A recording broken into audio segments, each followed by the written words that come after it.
ئەگەر موچە نەهاتایە چی ڕووی دەدا؟ دوجار مەترسیەکانی سەرهەرێمی کوردستان بەهۆی لێک تێگەیشتنەکەی سەرۆکی یەکێتی و حکومەتی عێراق و کۆتایی هات. ئێستا هەرێمی کوردستان دەتوانێت هەناسێکی ئارام هەڵمژێت.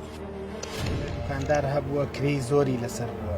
من ئاگادار بووم کە دوکاندار هەبووە کە خاوەن کرێ هاتووە پێی نەبوو توێتی دوایی کرێی مۆلیدا هاتووە خۆتەزانی کابرا فرۆشی نەبووە پارەی مۆلیدە کەش کۆکاتەوە مۆلی دەست خۆتەزانانی ئەمپێرێک 9.250 بەلای کەمەوە دوکانێک 2 ئەمپێر 3 ئەمپێری پێویستە. ئەو وەزعی کە ڕوویاوە یعنی هەموو شتێکی ناخۆشی تایە. ئەمە دۆخی خراپی هاوڵاتیانە لە نەبوونی موچەدا.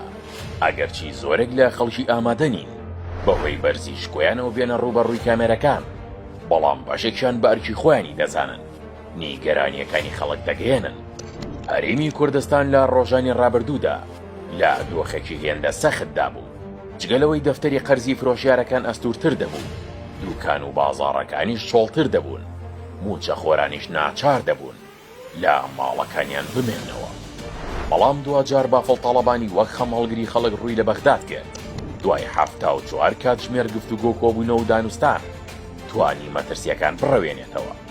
لە ژیری دەستکردمان پرسی ئەگەر 3 مانگ موچە دابەش نەکرێت لە وڵاتێکدا چی ڕوودەدات؟ ئەو وەڵامێکی جیاوازی نەداینەوە، چونکە هەموو ئەوەی پێشبینی کردووە لە هەرێمی کوردستان ڕووی داوە.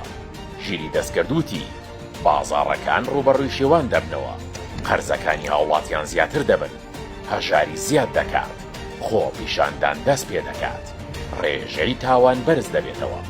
وەڵامەکانی ژیری دەستکرد لە ماوەی ڕابردوو لەلایەن هاوڵاتیانەوە بەڕوونی بینرا، بەڵام خەڵکی دوجار خەمیان بوو هەرێمی کوردستان لە داڕوخان بپارێزن. سعادیەک شەوێتونێ تەلەفۆن لواتیا پێشمەرگە داوای 25 زاری کردێ بەقەر 50 بووە 25م دایتەوی 25م نەخۆشتەوە. بەڕێوەڵا ئەم پێدەم زیاتر لەوانێ 10-15 کەس داوای خەردی لێکردمە تا ئێستا، یعنی لەو دوو ماگەی 10-15 کەس داوای خەردی کردی. ئەوی لە دەسەڵاتشمە بووی دایت نەویت کەش نەبووی. وەڵا نەبوونی موچە ئاستینی گەرانی خەڵکی گەیاندە تووڕەبوون. فرۆشیاران دۆخێکیان ڕوبەڕوو بووە کە لە ڕابردوودا هاوشێوەی دەگمەن بووە. جگەلەوەش هەرێمی کوردستان لە دۆخێکی هێندە مەترسیداردا بوو کە درۆن بەردەوام چێڵگەنەوتیەکانی دەکردە ئامانج. هەموو ئەمانە هەرێمیان گەیاندە لێواری داڕوخان، بەڵام بافڵتاڵەبانی سەرۆکی یەکێتی وەک سیاسیکی خەم هەڵگر ڕووی لە بەغداد کرد. دوای زنجیرەیە کۆبوونەوە لە ماوەی 74 کاتژمێردا ڕێگری لە زیاتربوونی نەهامەتیەکانی خەڵک کرد و ڕێی نەدا نەهامەتیەکانی خەڵک زیاتر درێژە بکێشێت. هەرێمی کوردستانیشی لە داڕوخان پاراست.